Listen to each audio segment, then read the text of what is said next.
Todėl, kad idealių žmonių, nėra, kaip čia pasakyti, tokio reiškinio kaip idealus nėra. Yra žmogus, kažkoks žmogus, ne, vat vyriškis. Jisai turi kažkokius būdo bruožus, kažkokias vaikystės traumas, kažkokius irgi mąstymo klaidas, klaidingai mąsto apie kažką, tai turi patirtį kažkokią, tai turi įsitikinimus ir nuostatas, ar ne? Vat yra žmogus jums. Kaip jisai gali būti idealus? Jums Dievas nepadarė idealaus vyro jums. Ta prasme, kad išeina Marytės versija ir išeina Jono versija prie Marytės. Jie idealūs yra.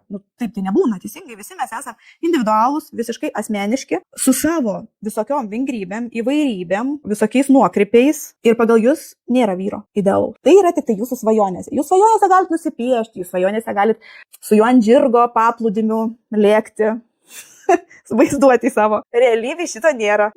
Arba labai trumpai. Taip gali atsitikti, kad jūs pralėksit su to žirgu ir su to vyriškiu.